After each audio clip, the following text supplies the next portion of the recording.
Hello everyone, my name is Daniel Becker and welcome to my channel. I am about to embark on a wonderful trip. I'm going to be in Europe for 8 weeks and it's a literary field trip. I got super into Goethe and a bunch of other German writers in the past 2 years, and it just made it very clear that I need to leave the United States, but not just leave, but really go to Germany in order to see how all of this stuff is real. And I had a similar experience when I moved to New York. It was right after I had read The Age of Innocence by Edith Wharton, and it was a pretty amazing, magical, and spiritual experience to go to actual locations from the book, to go to Edith Wharton's apartment, to go to Washington Square Park, to go to Grace Church, and see that this stuff is not just the product of somebody's imagination. There's a lot of reality here. But in addition to that, Faust in particular was the thing that really knocked me down and built me up. But if you know the premise of Faust, it's a lot about magic. It is about somebody that is a little dissatisfied with traditional knowledge that might exist within the light, so he turns into the dark. And I was blown away with Faust. Just the rhyming, the poetry, the alchemical imagery, everything in between. And if you've seen me talk about this before, you'll know that I read this in my first year of teaching after listening to the Duncan Trussell Family Hour, and he had a guest on named Mitch Horowitz, and they started talking about Faust, Goethe's Faust in particular, and I was like, oh my God, that sounds amazing. But I was a little hesitant because it was very old. It's more than 200 years old now. At least the first part is, because he worked on part two for most of his life. And so I thought it might just be a book that I might flip through and just kind of leave to rot on my shelf, like I do with some really, really old stuff that, like, the premise seems interesting, but then it's too dated to get really into. But it hit me at just such a wonderful time in my life, because I think it is kind of ironic that I found my immersion into the world through teaching, which can be kind of abstract. And there is a cliche that people who go into teaching like can't do. Those who can't do teach. But then so much about Faust is turning away from intellectualism in order to engage with action. And this is something that's actually central to magic and the occult in general, that it's not by connecting yourself to information that makes you magical and powerful. It's by using your will and actually going out and doing things. And so that was basically what happened when I got into teaching, is that I was able to enter into a community and actually engage with the world in a way that I think for most of my 20s I did not. And so it was very neatly wrapped up by this guy named Goethe, years before I was ever a thought or a cell or anything like that. And so on a literary level, it felt like it really connected me to a lot of new ideas too, because a lot of the books that inspired me and the writers that inspired me were postmodern. And even though I'll die on the hill that there's a lot of postmodern literature that's misinterpreted as being overly bleak or nihilistic or doesn't believe in anything. Reading some of these old writers, and Goethe especially, it's like, oh my God, he believed in everything. He believed in alchemy. He believed in the spirit world. And just to have somebody write about it in such a beautiful, I wouldn't say straightforward, but just without it being couched in irony or kind of kept at arm's length, or from a point of view of detachment, was really, really refreshing and really inspiring.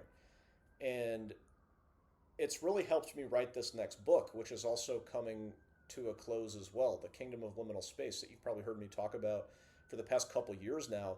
It's almost done. I still have to comb through it and edit it and do some rewrites and stuff, so it might take me another 6, 8 months or so until it's actually available for purchase. But reading Faust and reading some of these old German authors just showed me that it's like, oh yeah, you don't have to undercut anything believable with detachment. You can really stare at it straight in the face. And I think in a lot of ways, that's what we need as a society in general. That I've been thinking more and more just about the future of America and having to teach the youth. And you guys probably know different things about declining literacy rates and people being more and more addicted to phones and the rise of AI. And so it seems more pressing than ever that people really re engage with the world. And learn how to not be so detached and learn to believe in something bigger than themselves. And I just think I've already had that experience just through literature and other spiritual experiences that I've had here in New York. And so, really, the framing of this trip is a magic ritual. And I mean that literally, that it isn't just supposed to be a shift in perspective or this new way of looking at myself. I really want to take it as an act of will that's going to push me into another dimension. And quite literally, that is what I'll be doing, is I'll be crossing national borders. But this is the definition of a magic ritual as far as I know, and I'll frame it kind of in Catholic terms, is that it's got to be an outward and visible sign, meaning that it's not just a thing that you do, you don't just sit and pray or meditate. It's got to be physical, it's got to be real. And a lot of the pomp and circumstance of the sacraments with incense and bowing and actually doing things is what makes it a magic ritual. And so that's the way that I'm thinking of this trip, that I'm not just going over there to see a new country and try some food. I'm really going over there as an act of will in order to push myself deeper into this um, set of ideas that I've come across and this new way of being that I feel like I've adapted or adopted by committing myself to teaching and in moving to New York. And I've put a lot of this in this upcoming book and mentioned it more so on TikTok, but when I did get into teaching, I had some pretty magical spiritual experiences that made it abundantly clear that this is the correct path for me that I'm supposed to be on. And it didn't just make me happy, it really felt like an entity had colonized my brain and reorganized everything in a way that I never thought possible. And this feels like the next natural step on that path that I kind of stumbled into, because I moved to New York in order to basically be famous or join the entertainment industry or become traditionally successful. But when I got this job at a school on the Lower East Side a couple of years ago, I was so broke and didn't know anybody in New York. But I woke up one day and realized that I was ecstatically happy at finding myself where I was. And I would be standing in these classrooms just like feeling like I needed to pinch myself because I couldn't believe that I'd finally gotten everything that I ever wanted before. And if you want to learn more about that, that's going to be in the book. Not literally that. It's inspired by those experiences for a variety of reasons. But I did think that fiction was the best way to portray that. And so a lot of what you'll be reading about in the Kingdom of Liminal Space is literally I shouldn't say literally, it is my experiences and what I went through, but a lot of it is very literally different, if that makes sense. The story itself is not exactly what I went through, but it does depict somebody that is in a not very favorable situation and then wakes up one day and realizes that they're quite literally in paradise. I need to stop saying literally. And basically dealing with what does that mean for them and how do they maintain that, and then what do you do when that feeling goes away. So I think I've said enough about it for now. I just wanted to do a little update to tell everybody where I am.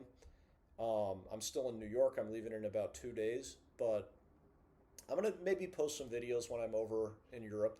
I'm not going to put too much pressure on myself to do it, but I might feel compelled to post some stuff. And then likewise with the book, I'll probably over the course of 8 weeks crack open my laptop and work on it a little bit. But a big thing I've learned and kind of settled into in my creativity in the past couple of years is that it's there. I don't need to worry about writer's block or it drying up, which isn't to say it always goes well, but it's just like if it's not going well right now, I can trust that a season will pass and then it'll come back.